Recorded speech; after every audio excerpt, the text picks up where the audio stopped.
Hi, welcome back to Nutrition in the Kitchen. My name is Tara Kenyon and I am a nutritionist at Cornell Cooperative Extension of Broome County. We are here today at the commercial kitchen at the Broome County Regional Farmers Market on Upper Front Street in Binghamton. Today we are preparing sweet potato nachos.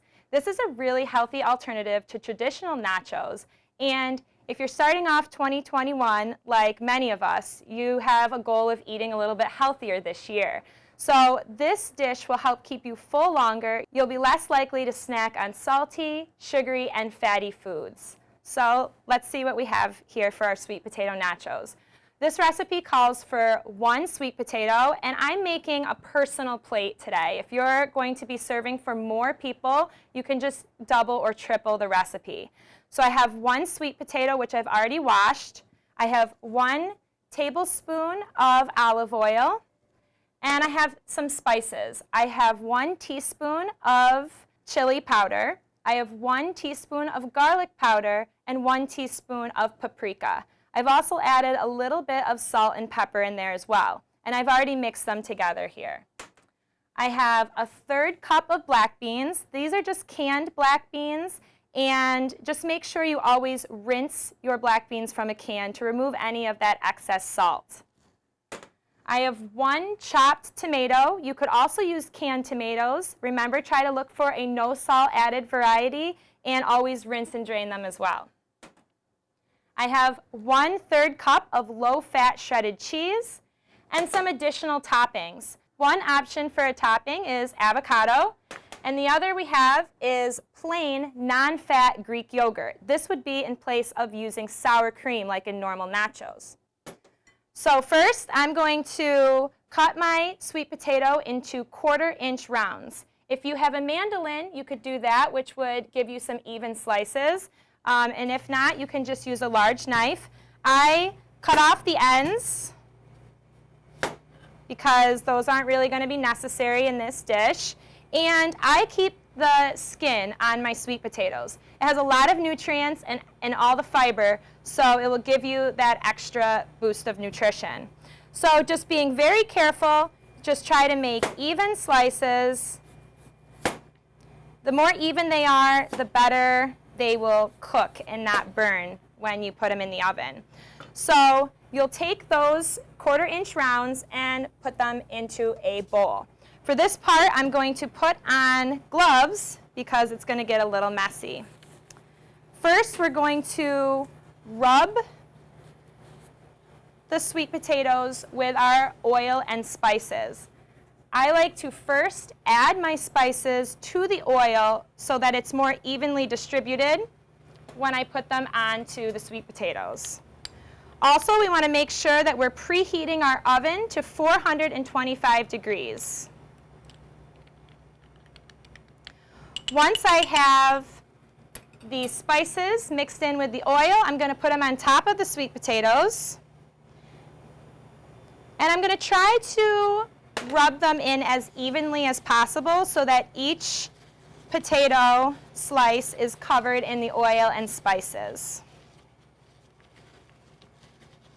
After that, I'm going to lay them on a baking pan, which is already covered in tin foil and sprayed with a non-stick cooking spray. So once they are fully covered, you want to lay them evenly on your baking pan. And you're going to put them in the oven for 10 minutes. After 10 minutes, you're going to check on them and using a spatula, flip them over to the other side. And then put them in for an additional 10 minutes. Now, you'll want to check on them and make sure they're not burning. You can leave them in longer if you'd like, or shorter if you don't like them as crispy. So right now we're going to put them into the oven for 10 minutes.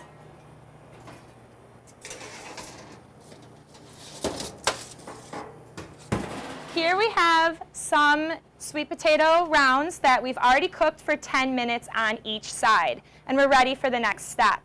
So now we're going to top them with our 1/3 cup of black beans. You could use more or less, depending on how much you like black beans. and our 1/3 cup of low-fat shredded cheese. Now this is going to go back into the oven just for maybe 2 minutes until the cheese melts on top.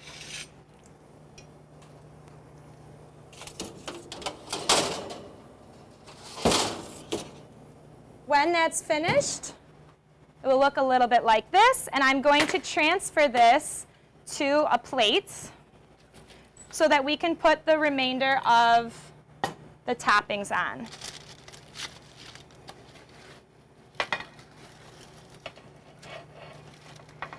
Now, there's a lot of extra toppings that you could put onto this dish if you wanted to. You could put onions, different fresh herbs. We're just keeping it very simple. So now it's ready for the 1 diced tomato and our optional toppings that we chose today. We have the avocado,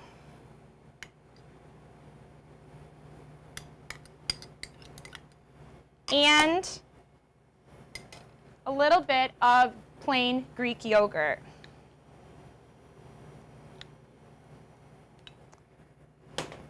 And there you have it. We have sweet potato nachos. Sweet potatoes are really nutrient-dense food. They are full of protein, fiber. They have vitamin A and vitamin C, which is good for your immune system. They're full of potassium and magnesium. They have a nutrient called choline, which is an important nutrient that's used to make acetylcholine, which is a neurotransmitter for your memory, mood, and muscle control. Now, sweet potatoes are recommended for people who are diabetic or pre-diabetic, which means you are at risk of becoming diabetic in the future. Now, they're recommended over white potatoes, and that's because they will not raise your blood sugar as much as white potatoes will. White potatoes are not unhealthy for you, but it's just that the typical American diet tends to eat a lot of fried potatoes. So we're having them in French fries or potato chips, and this is a really unhealthy way to eat potatoes. We would do best if we broil, roast, or bake our potatoes is the healthiest way. And leaving that skin on, remember, gives us that additional fiber. So sweet potatoes are available right now and in season at the Broome County Regional Farmers Market. You can come down on Saturday from 9 to 1 and shop at our vendors and pick up some sweet potatoes. Thanks for joining us for this edition of Nutrition in the Kitchen, and we will see you next time.